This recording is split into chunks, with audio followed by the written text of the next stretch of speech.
On sort de chez Bookoff, on a fait la tournée des 3 Bookoff. Résultat des courses, ma pile à moi, la pile de ma mère, je sais pas laquelle c'est un peu compliqué, et la pile de ma sœur. Bon, on s'est un peu lâché, mais journée parisienne oblige. Bonjour à tous et bienvenue dans ce nouveau vlog. J'espère que vous allez bien, que votre semaine s'est bien passée. On sort tout juste d'un week-end de 3 jours. On est mardi. Hier c'était lundi. Jusque-là tout va bien. Et j'ai passé la journée à Paris. Parce que sur un coup de tête, de façon totalement improvisée, je suis allée à Paris accompagnée de ma mère et de ma sœur pour faire la tournée des Bookoff. Voilà. Alors je plaide un tout petit peu coupable parce que je leur ai tellement vanté les mérites des Bookoff, je leur ai tellement dit que c'était une tuerie et que je trouvais toujours mon bonheur là-bas que elles ont voulu y aller. J'ai une sœur qui est en train de se concocter une bibliothèque et donc elle parcourt toutes les bouquineries du coin et je n'ai pas pu m'empêcher de lui dire que le mieux du mieux c'est d'aller à Bookoff parce que c'est un super rapport qualité-prix, que c'est une tuerie, qu'on trouve de tout, du récent, du pas récent, du en très bon état, du en moins bon état et du pas cher quoi. Voilà, j'en ai tellement parlé qu'on s'est engrainées les unes les autres et on a décidé d'aller passer la journée là-bas pour faire la tournée des 3 Bookoff.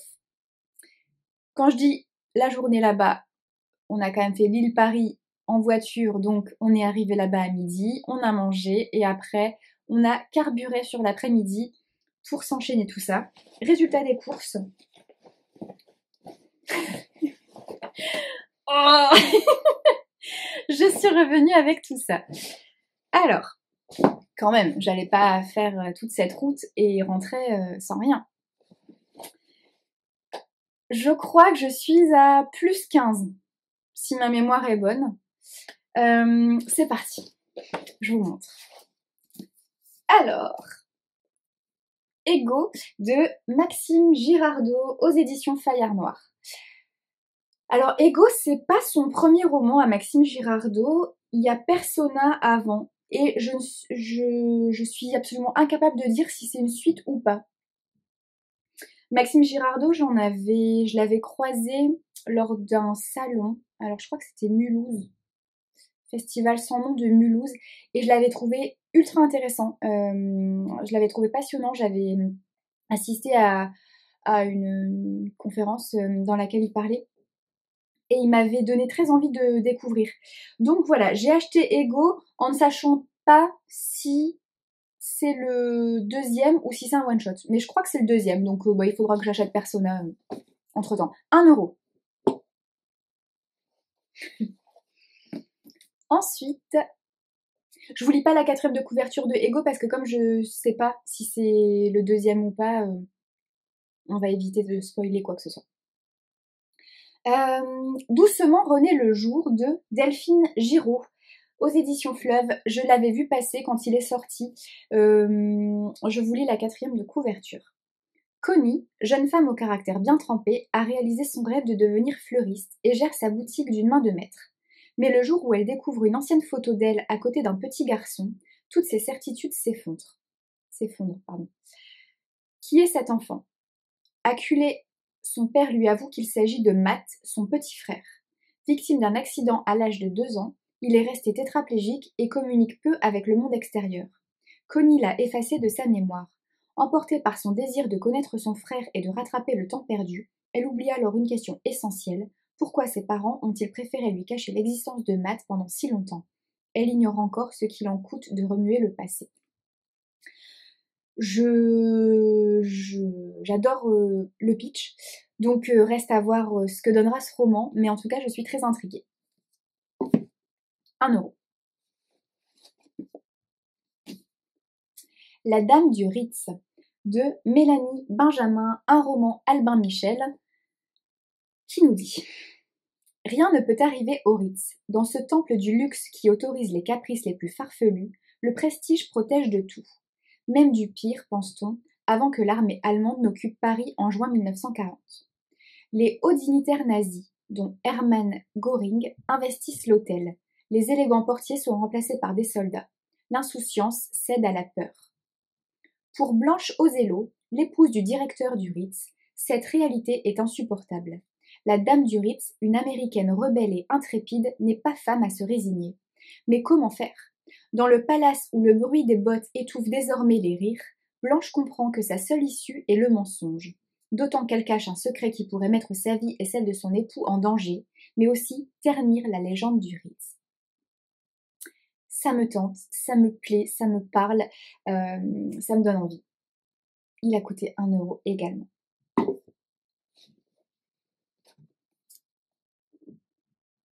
La Ballade de l'enfant gris de Baptiste Beaulieu.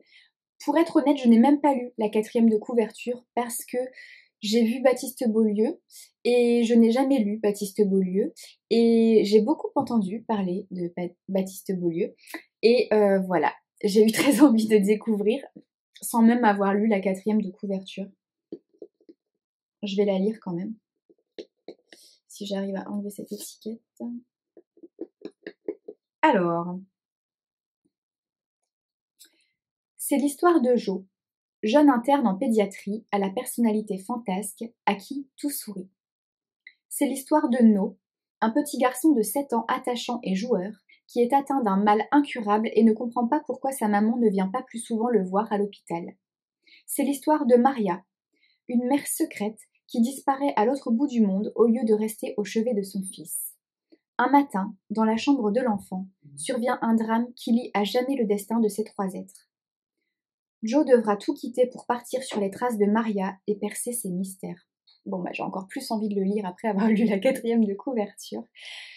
Ça peut être bouleversant. Tada! From Jackie with Love de Hermine Simon. Ouais. J'étais plus sûre de ne pas déjà l'avoir. Mais je crois pas. En fait, j'aurais très bien pu le demander dans le catalogue Charleston. Je ne l'ai pas fait parce que je voulais rester raisonnable dans mes demandes. Mais j'avais des regrets parce que j'en ai entendu beaucoup de bien. Et il s'est présenté à moi. Il était aussi à 1 €, donc je n'ai pas pu résister. Et il paraît qu'il est vraiment chouette. Icône à l'élégance intemporelle, figure emblématique des années 1960, Jackie Kennedy a toujours offert au monde une image irréprochable. Charismatique, intelligente et drôle, elle se cache derrière un masque, celui d'une femme inébranlable qui a su imposer ses règles et renouveler le rôle de première dame, tout en soutenant indéfectiblement son premier mari lors des crises politiques majeures du XXe siècle. Mais au-delà de l'image qu'elle a si soigneusement façonnée, Jacqueline Kennedy est aussi une femme durement touchée par le deuil d'un enfant d'abord, puis de son époux assassiné sous ses yeux, et qui a su malgré tout protéger sa famille et se reconstruire après ces drames. Dans ses mémoires fictives et richement documentées, Hermine Simon nous offre un point de vue intimiste sur la vie de l'ex-première dame, une femme extraordinaire qui, bien qu'elle soit présente dans tous les esprits, reste une personnalité pleine de mystères. Il paraît que c'est vraiment chouette, qu'il est vraiment très bien fait, donc voilà. Ensuite,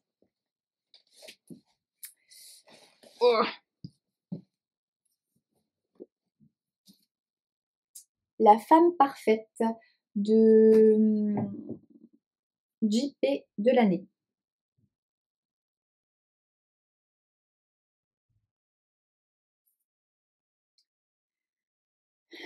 Chez Mazarine Thriller. Alors, lorsqu'Abby se réveille à l'hôpital, elle ne se souvient de rien. L'homme à son chevet prétend qu'il est son mari. Il est un géant de la tech, le fondateur d'une des startups les plus innovantes de la Silicon Valley.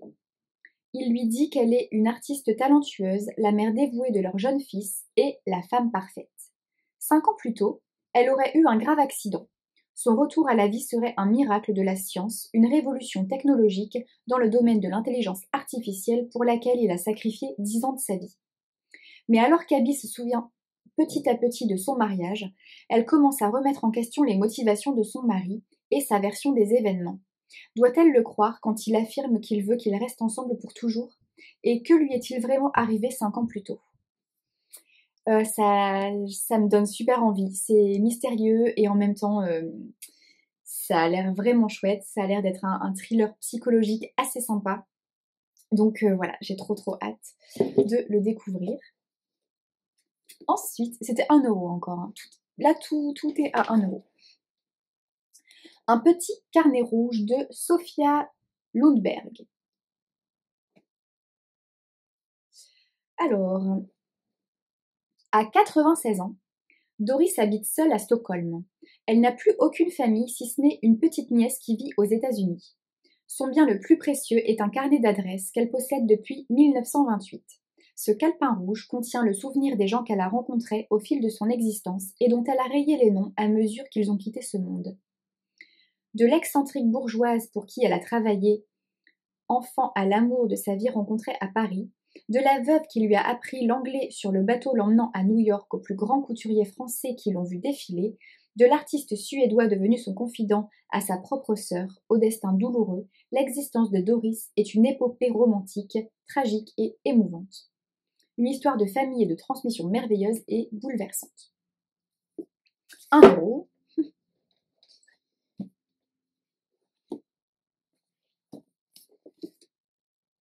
Ils sont chez nous, de Lisa Jewell. Ne laissez pas entrer le loup dans la bergerie. 3 cadavres et un bébé abandonné, c'est la macabre découverte que fait la police dans une demeure de Chelsea. Faute de preuves, on privilégie la piste d'un suicide collectif et l'affaire est classée. Pourtant, avant l'arrivée des autres, la famille Lamb coulait des jours heureux. Mais il est des invités qui ont tendance à s'éterniser et certains ne repartent jamais. Le jour de ses 25 ans, Libby hérite de la maison où elle a été retrouvée bébé.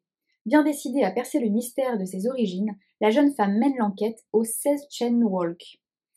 Mais est-elle prête à découvrir l'effroyable secret qu'on lui cache depuis sa naissance? Elle ignore encore que quelqu'un, quelque part, donnerait cher pour la retrouver.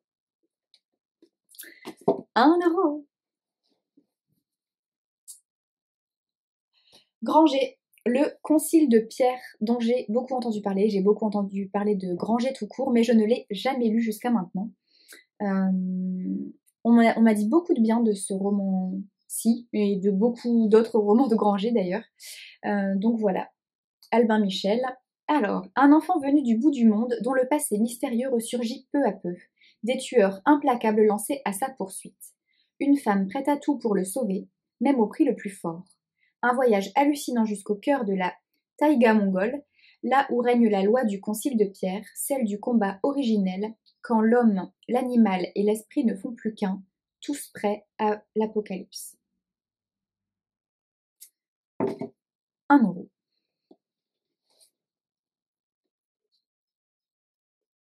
L'enfant des tempêtes, de Mélanie Guyard. Bon, celui-là, il est un petit peu abîmé. Franchement, les autres sont en très bon état. Celui-là, il est un poil abîmé, mais bon. Si ça tombe, c'est moi qui l'ai abîmé en le transportant. Non, je crois qu'il était déjà un peu abîmé, mais c'est pas très grave. Quand on paye si peu cher, ça me dérange pas trop. Alors, Charente-Maritime, quelques jours avant Noël. Le cœur de Mathieu, 12 ans, n'est pas à la fête. Incapable de supporter leur domicile et la présence de la famille après la mort de son mari, sa mère a décidé de se réfugier dans leur maison de vacances sur l'île d'Oléron. Tous deux s'y retrouvent pour une semaine, face à l'océan sous l'hiver, entre deuil et culpabilité. Dans l'espoir d'endormir sa peine et son incompréhension du monde des adultes, Mathieu s'échappe de la maison dès qu'il le peut et rencontre Corentin, un garçon de son âge. Jour après jour, les deux garçons explorent la plage, les blocos, en décrépitude, et les limites de leur courage. Mais bientôt Corentin pousse Mathieu à des expériences plus extrêmes et le ciel se fait noir. Tandis qu'une tempête sans précédent approche des côtes françaises, une autre monte en lui, bien décidée à balayer son enfance. Et comment peut-on affronter l'obscurité quand on a 12 ans? Voilà, 1 euro aussi.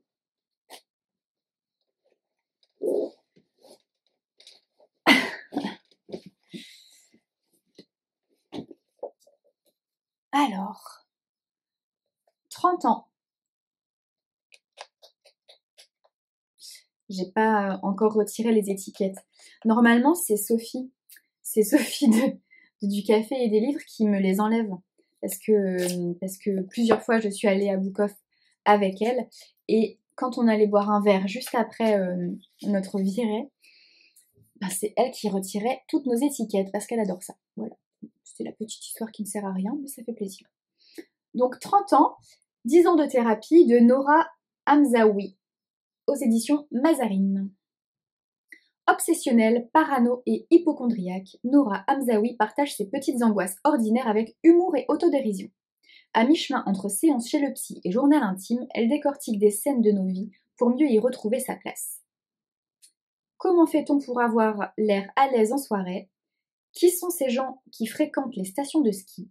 Y a-t-il un âge pour arrêter de regarder la boum? Pourquoi est-ce qu'on est obligé de se tutoyer dans les magasins bio? Son regard sur le monde, sa perception des situations et son désarroi amusé et sensible révèlent l'absurdité et la folie du quotidien. En bref, si vous vous demandez régulièrement si vous êtes normal ou à côté de la plaque, cette introspection sans filtre devrait vous aider à relativiser. Bon, je me suis dit que ça pouvait être sympathique, ça pouvait être drôle, un peu de second degré, un peu d'humour. Why not? Barbara Abel, je sais pas. Chez Bellefond, je l'ai clairement pris parce que Barbara Abel et que j'ai entendu tellement de bien de cette autrice que voilà. Une belle journée de sortie scolaire qui vire au cauchemar. Une enfant de 5 ans a disparu. Que s'est-il passé dans la forêt? À 5 ans, on est innocent, dans tous les sens du terme. Pourtant, ne dit-on pas qu'une figure d'ange peut cacher un cœur de démon? Voilà. J'étais intriguée. Ensuite, Nous contre vous de Frédéric Bachmann aux éditions Mazarine. Alors, pour le coup, j'en revenais pas 1 euro et il est sorti récemment. Je l'ai beaucoup vu passer là sur les réseaux sociaux, sur Instagram ces derniers temps. Je sais pas, oh, mon Dieu, il y a carrément la feuille dedans. 29 mars 2003. Ah, purée, bah, il est vraiment sorti là, tout récemment. C'est incroyable, hein. Et comme quoi, il faut tomber dessus, mais 1 euro. 1 euro, un bouquin qui est sorti il y a 15 jours. Je trouve ça assez hallucinant. Pépite quand même. Purée, j'en reviens pas, j'avais pas vu ça. Et en état absolument parfait. Alors, je vous lis ça. Comment une ville paisible où tout le monde se connaît peut-elle du jour au lendemain sombrer dans le chaos? À Ursa, petite commune à la lisière d'une immense forêt suédoise, tout allait bien jusqu'à ce soir de printemps où un acte violent a été commis. Personne ne peut rester indifférent. Des clans se sont formés, des amitiés se sont brisées. Alors que l'automne s'installe, les habitants d'Ursa ne souhaitent qu'une chose, se réconcilier pour sauver le club de hockey, grande fierté de la ville. Mais tout n'est pas oublié et les tensions perdurent. Entre les manigances des politiciens et les coups bas d'anciens amis, la rivalité entre les habitants se transforme en une bataille féroce, révélant le pire en chacun. Dans ce climat glacial, Maya, Amat, Benji et Anna vont apprendre à se serrer les coudes pour surmonter ensemble le passage à l'âge adulte. Voilà. Je suis vraiment contente de l'avoir trouvé parce que déjà, cette couverture est absolument canon, parce que je l'ai beaucoup vu passer, parce qu'il m'intriguait et voilà, incroyable d'avoir trouvé ça à 1 euro. Pour le coup, autant les autres, il n'y a pas d'urgence et ils vont aller dans ma balle, dans ma bibliothèque à lire.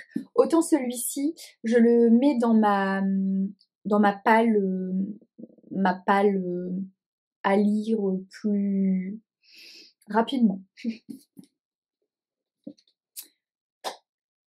Ce qui ne veut pas dire que tous les autres ne m'intéressent pas, bien au contraire. Il y en a même probablement qui m'intéressent plus dans cette pile-là que celui-ci.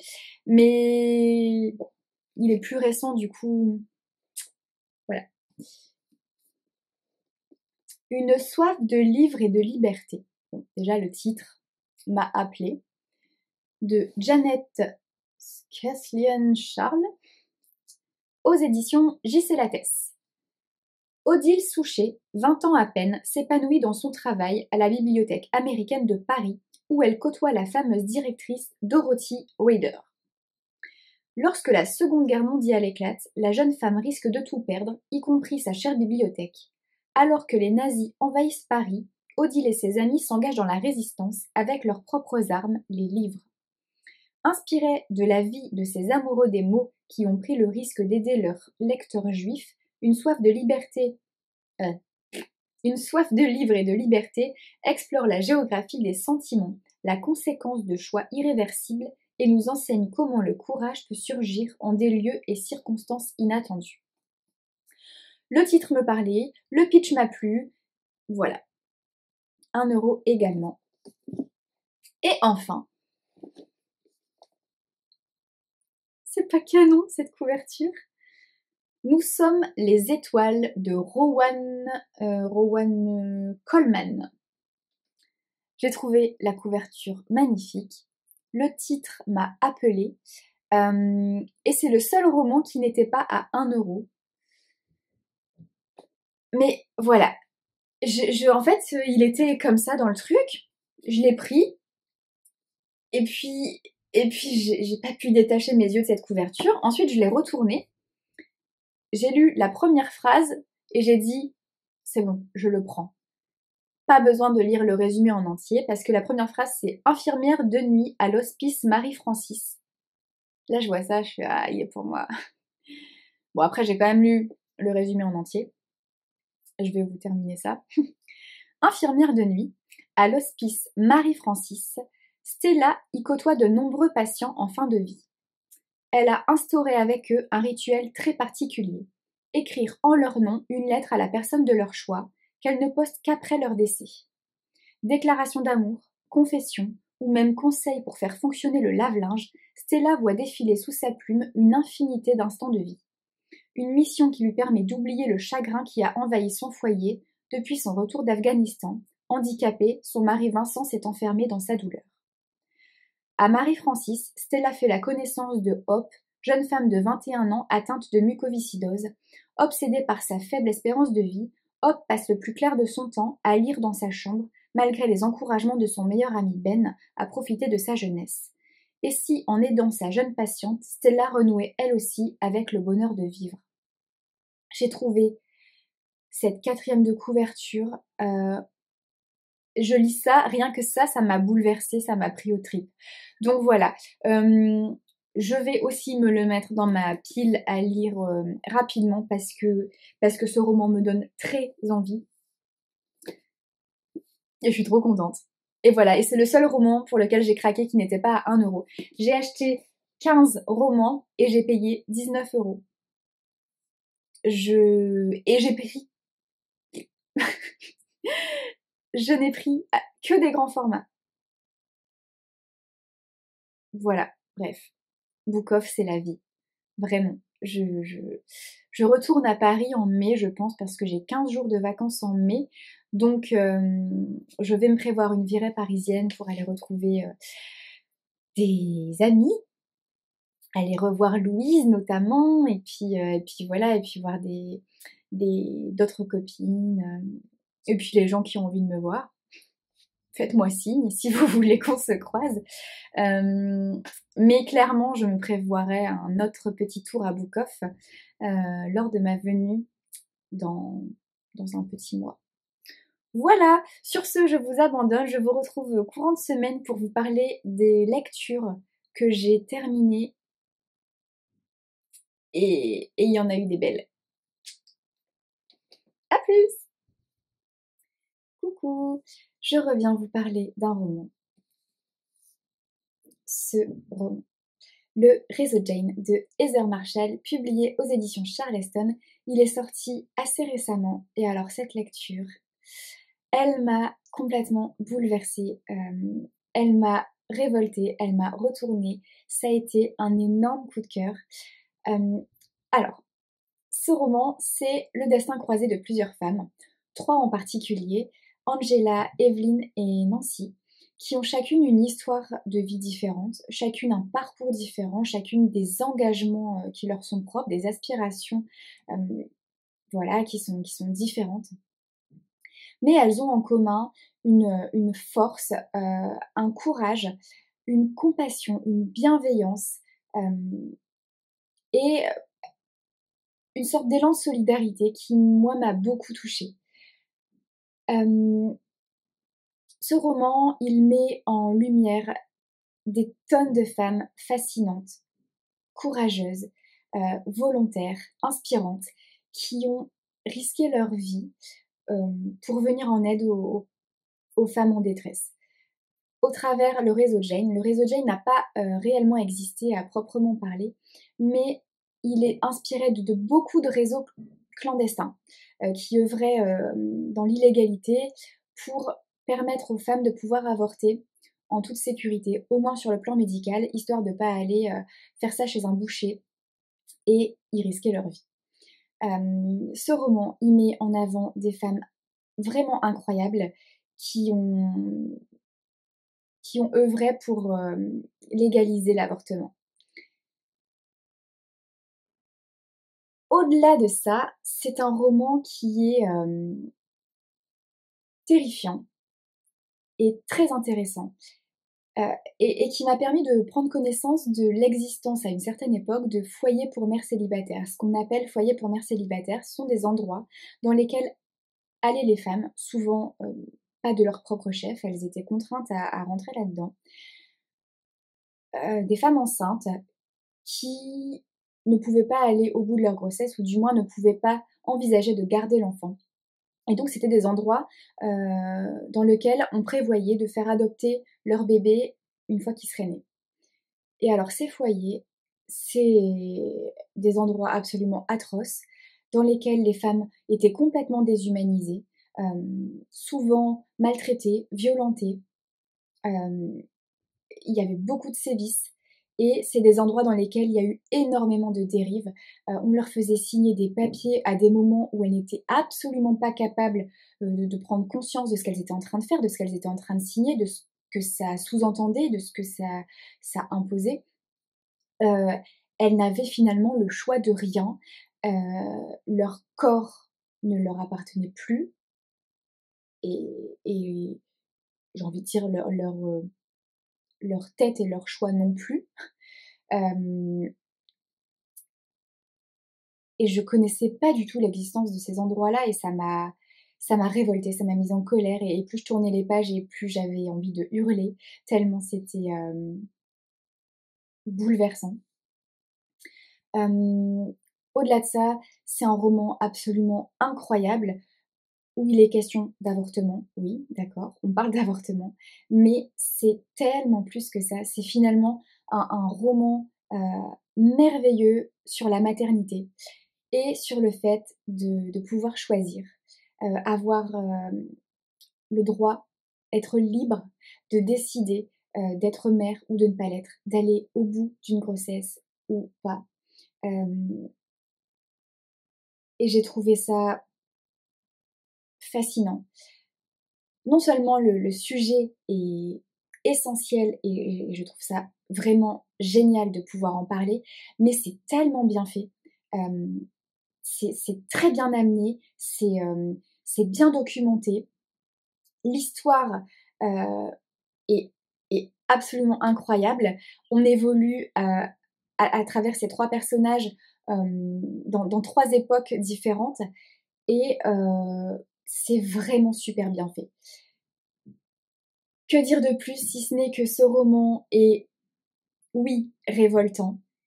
Il serre le cœur, il serre le bide, il met en colère, mais pas que. C'est aussi un vrai roman empreint d'espoir finalement. Et j'ai adoré ça. Ça a été un immense coup de cœur et je peux que vous recommander cette lecture. Voilà.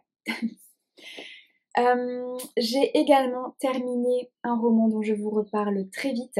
C'est La Sœur de la Lune, le 5e volet de la saga des 7 sœurs de Lucinda Riley, un tome que j'ai beaucoup aimé et qui nous parle de Taiji, donc la sœur numéro 5. Je vous en reparle courant de semaine et je viens de commencer Ce qu'elle a laissé derrière elle, un roman de Hélène Marie Wiseman, que je lis dans le cadre du Grand Prix des lecteurs Pocket 2023. J'en ai entendu énormément de bien, et de ce roman, et de cette autrice, donc j'ai vraiment hâte de pouvoir découvrir. Voilà, sur ce, je vous retrouve un peu plus tard. Coucou! Me voilà pour vous parler de La Sœur de la Lune de Lucinda Riley, qui est le 5e volet de la saga des 7 sœurs, publié aux éditions Charleston. Alors, c'est un beau bébé de 675 pages, mais il se lit ultra bien. Il nous permet donc de rencontrer la 5e sœur, Taiji. Taiji qui est probablement la sœur la plus discrète et la plus énigmatique de toutes, bien que Star aussi était assez discrète et assez mystérieuse, mais pour le coup, Taiji, on n'en entend quasiment pas parler dans les tomes précédents en fait. Donc j'étais plutôt intriguée et j'avais hâte de pouvoir faire sa rencontre. Et quelle rencontre! Parce que Taiji, je l'ai adorée. C'est vraiment une personne qui m'a beaucoup plu, qui est très douce, qui est très sensible, qui est remplie de compassion, qui est passionnée par tout ce qui concerne le soin et la préservation des animaux sauvages. Et j'ai trouvé ça ultra intéressant. Et puis c'est aussi un tome qui nous permet d'aborder une thématique qui me parle particulièrement et qui me plaît beaucoup, à savoir tout ce qui concerne l'intuition, la divination, la voyance, ce lien et cette communion avec la Terre et avec l'univers. Et ça m'a beaucoup plu. J'ai adoré et j'ai trouvé ça hyper chouette que ça puisse être abordé dans un tome des 7 sœurs. Au-delà de ça, évidemment, comme à son habitude, Lucinda Riley nous emmène en voyage. Elle nous fait voir du pays, de l'Écosse à l'Espagne, en passant par le Portugal, par l'Amérique. On bouge beaucoup, et ça c'est top, c'est super chouette, j'ai adoré. Et alors si j'ai beaucoup aimé ma rencontre avec Taiji, je ne peux pas en dire autant de son ancêtre, Lucia. Lucia est une artiste. Elle est danseuse de flamenco, probablement la danseuse de flamenco la plus douée et la plus réputée de son époque. Oui, mais est-ce que c'est le fait d'être une artiste qui la rend aussi imbuvable? Peut-être. C'est la nana qui est imbue de sa personne, qui est égoïste, narcissique, égocentrique, qui ne pense qu'à elle tout le temps, qui est au centre de tout le temps, qui serait prête à tout sacrifier au profit de sa carrière, au profit de sa carrière professionnelle.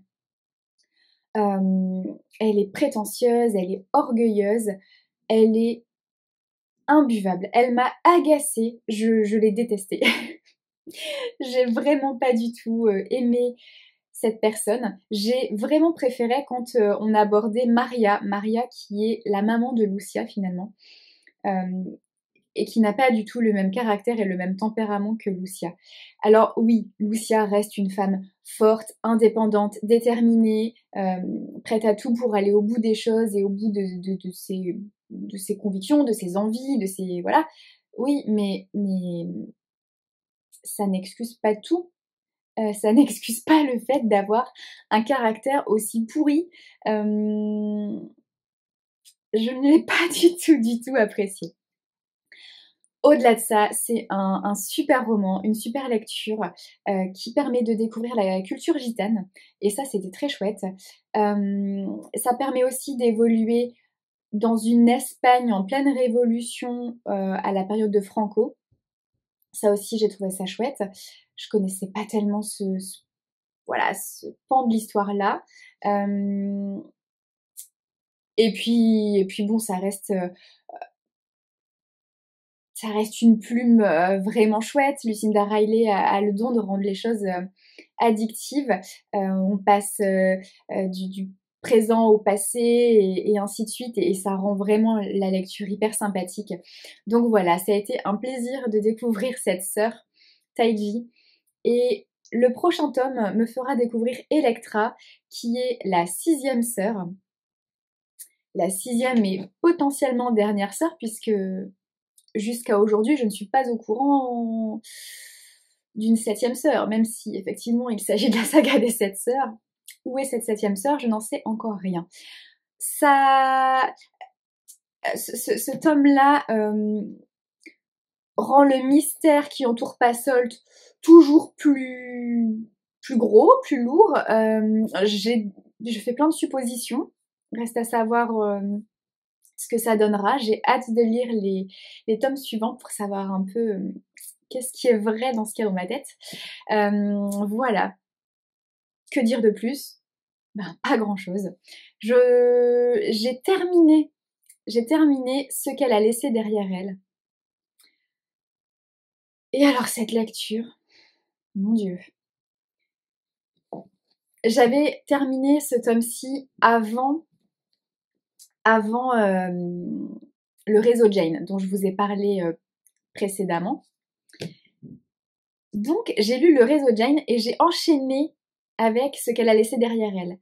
Autant vous dire que ce sont 2 lectures ultra révoltantes, l'une comme l'autre, et que les lire à la suite, je ne sais pas si c'était une brillante idée dans le sens où c'était lourd, quoi. C'était 2 lectures vraiment fortes, vraiment puissantes, poignantes, qui laissent pas indifférentes, et que les lire, les enchaîner là, les 2, waouh, c'était prenant. Mais alors les 2 ont été de réels coups de cœur. Je pense même que ce qu'elle a laissé derrière elle, alors je sais pas si c'est le fait de lire ce livre après le réseau Jane qui a augmenté ma révolte et tout ça, et qui a fait que j'ai peut-être explosé sur ce tome-là, mais ça a été un coup de cœur peut-être encore plus gros que le réseau Jane. Mais dans tous les cas, ces 2 lectures ont été incroyables. Là, je n'ai malheureusement pas le temps de vous faire le pitch que j'aimerais sur ce qu'elle a laissé derrière elle, donc je reviendrai vous en parler comme il se doit dans le prochain vlog. Voilà, je garde le suspense pour le moment, mais je vous en reparle très très vite, et vraiment, si vous avez l'occasion de lire ce livre, n'hésitez pas une seconde, faut foncer, c'est voilà, une lecture absolument incroyable. Sur ce, à plus. Hello, on est samedi, journée cozy cocooning pour moi. Je voulais prendre un petit temps pour ouvrir avec vous tous les colis et toutes les réceptions, toutes les choses qui sont arrivées dans ma boîte aux lettres au cours de la semaine, parce que je n'ai pas du tout pris le temps cette semaine d'ouvrir et de filmer tout ça. Donc je le fais maintenant avec vous, et après je retourne sous la couette au chaud avec mon bouquin. Alors le premier colis nous vient des éditions Charleston. Je sais ce que c'est, parce que j'ai vu qu'il était arrivé dans la boîte aux lettres de certaines.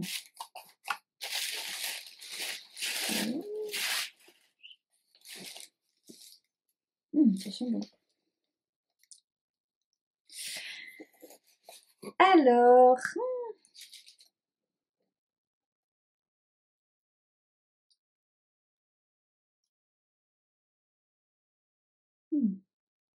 c'est une bougie parfumée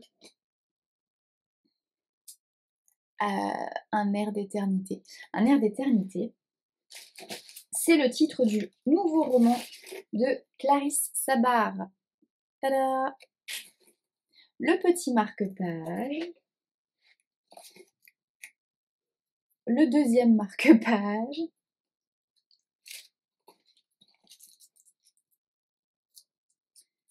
Des petites choses à grignoter. Des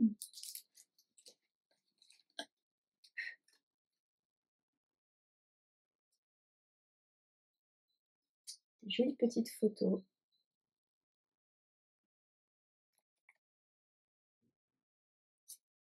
chouette.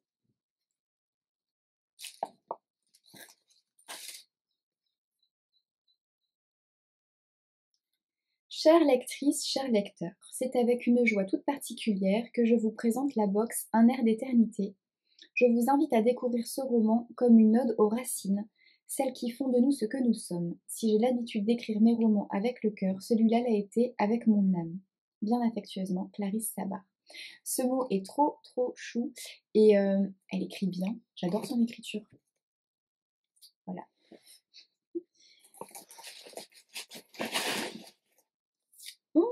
Le fameux.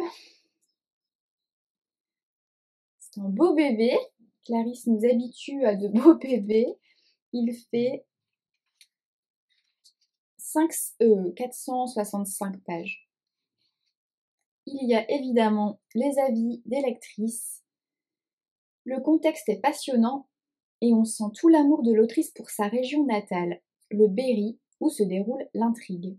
Un roman où se mêlent mystère, romance et histoire avec sensibilité et émotion.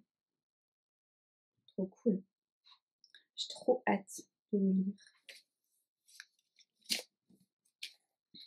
Ouais, il est dédicacé. Merci Clarisse, mais il y a encore des marque-pages, dis donc. Trop cool. Je suis trop contente. Trop contente. Il est beau, hein. C'est hyper lumineux, j'adore. Oh là là.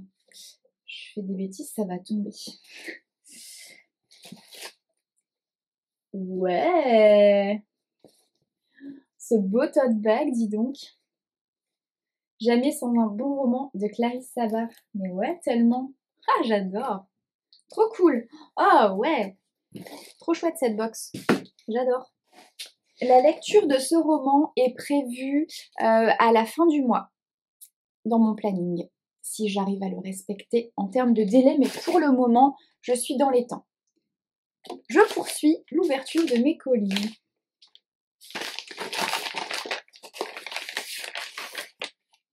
Ah. Tada. Je vous ai pas lu. Je vous ai pas lu la 4e. Je vais la lire quand même. Même moi, je sais pas de quoi ça parle. Alors, Châtillon-sur-Indre. L'été 2018 s'annonce mouvementé pour Lisa. Tandis qu'elle s'apprête à recueillir sa mère fragilisée par la violence de son ex-compagnon, elle doit également héberger son grand-père, Loulou, dont la maison est en travaux. Or, cela fait 8 ans que tous deux ne se parlent plus. La présence de Tim, son petit garçon qu'elle élève seule et que tous adorent, suffira-t-elle à apaiser les tensions ? Lisa a à peine le temps de se poser la question qu'elle est confrontée à un autre problème. La rénovation de la maison de Loulou met au jour une pièce condamnée contenant un mystérieux coffret. Comment Lisa aurait-elle pu imaginer que celui-ci renferme un terrible secret qui tourmente son grand-père depuis son enfance ? Tout commence en juillet 1939, lorsque la jeune Aurélia, inquiète de voir son monde vaciller face à la menace d'une nouvelle guerre, décide de tenir son journal des événements. Trop cool. Une fresque familiale et historique éblouissante au cœur de la Seconde Guerre mondiale. J'adore les romans historiques qui se déroulent en période de guerre, la Première et la Seconde Guerre mondiale. Je trouve ça à chaque fois vraiment passionnant. Clarisse le fait très bien. J'ai vraiment super hâte de découvrir cette nouvelle histoire. Voilà. Hop. Et donc, ensuite, j'ai reçu Le restaurant des recettes oubliées de Hisashi Kashiwai. C'est un roman des éditions Nami. Je vous lis la 4e. Caché dans les ruelles de Kyoto se trouve le petit restaurant des Kamogawa, d'où s'élèvent d'exquises odeurs de riz cuit, de nabe et de légumes sautés. En plus de savoureux repas faits maison, Nagar et sa fille Kowashi proposent une expérience qui sort de l'ordinaire. Reproduire un plat que leurs clients ont en mémoire, mais dont la recette est depuis longtemps oubliée. Nabeyaki udon, sushi au maquereau, tonkatsu, ou spaghetti à la napolitaine. Pour chaque nouveau plat, la famille Kamogawa enquête et propose à ses convives de déguster une nouvelle fois les délicieux mets qui ont marqué leur vie. Et grâce à un soupçon de magie, ces saveurs perdues, enfin retrouvées, permettent de rêver à de nouveaux départs. Portées par une atmosphère qui mêle nostalgie et douceur, 6 tranches de vie inoubliables pour tous les gourmands et amoureux de la gastronomie. Ça risque de donner faim, cette lecture-là. Ensuite, bonne lecture de mon facteur. Merci Alexis. Alors celui-là, si c'est celui auquel je pense, j'espère. Je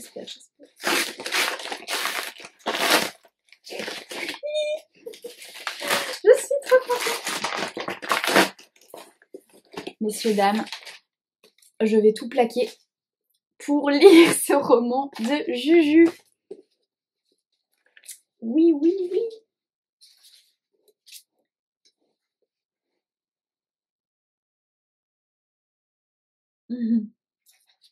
Il est dédicacé par Julien. Il y a un joli petit marque-page avec les avis des lectrices, un livre magistral, un tableau plein de vie qui nous fait vibrer d'émotions page après page.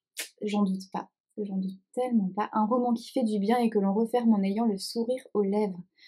Je n'en doute pas parce que je sais à quel point Julien est un magicien il parle des gens vrais et je suis complètement fan de Julien.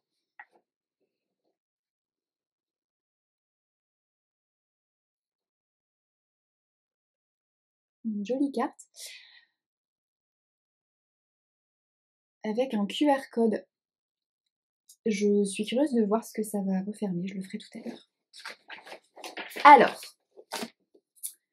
ce nouveau bébé de Julien, ça nous dit: au village de Beautemps, près de Toulouse, tout le monde se connaît.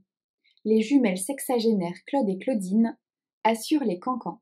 Juliette, sosie de Marilyn Monroe, est l'heureuse propriétaire du salon de coiffure, tandis que Simon, l'infirmier, essaye de soigner ses patients aussi bien que son terrible chagrin. Les habitants semblent mener une vie paisible, jusqu'au jour où Odette Picmal, la veuve de l'ancien maire, décède à l'âge de 80 ans et des poussières. Alors que tout ce petit monde se presse aux funérailles, une inconnue fait son apparition et décide, à la surprise de tous, de s'installer dans la commune. L'arrivée de la flamboyante Gloria pourrait bien bouleverser la tranquillité de Beautemps, qui n'a pas toujours été un village sans histoire. Avec La chanteuse de bal, Julien Rampin nous offre un roman tendre, plein d'humanité et de mystère, porté par des héros ordinaires et lumineux. Ça a l'air d'être tout Juju parce qu'un roman tendre et plein d'humanité, c'est exactement ce qu'il sait faire. Des romans aussi qui sont vraiment remplis de lumière et de choses hyper positives. C'est, voilà, je n'ai pas de doute, j'ai hâte. Il faut juste que je termine le roman que j'ai commencé, quand même. Mais si demain je ne l'ai pas terminé, je pense que je ferai un espèce de temps mort pour lire Juju. Voilà. Alors, je vais me le mettre là. Et ici, encore un petit salut. Salut Alexis.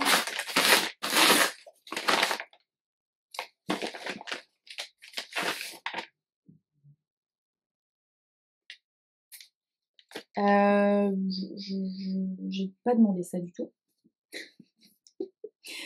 C'est un roman Alizio sur Elisabeth II, la reine d'un siècle. Alizio Histoire.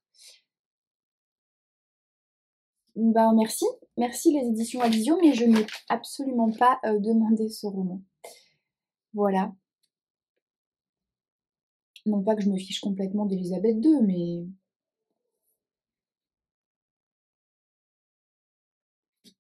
Voilà.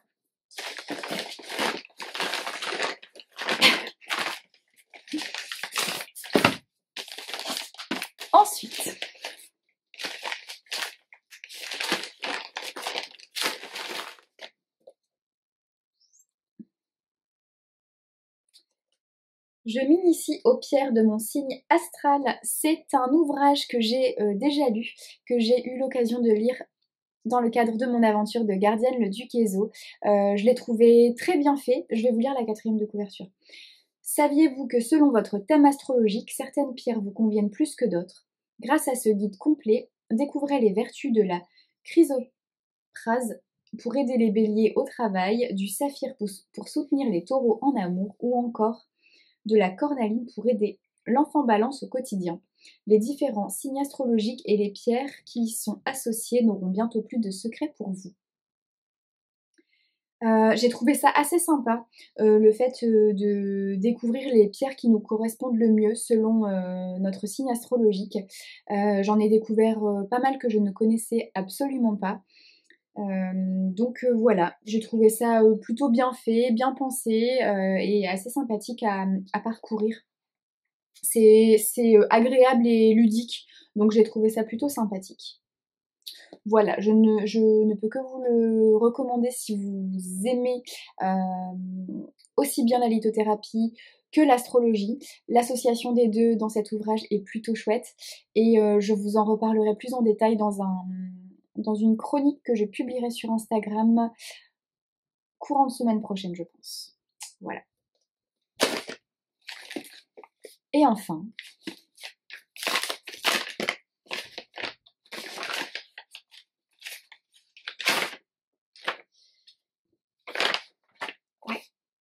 hop là, le Manoir aux roses de Tracy Rees, que je reçois des éditions Pocket dans le cadre du Grand Prix des lecteurs Pocket 2023.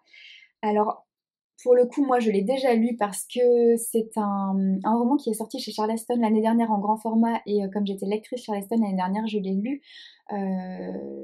déjà l'année dernière. Je me rappelle l'avoir beaucoup aimé. Je vais vous lire la 4e de couverture.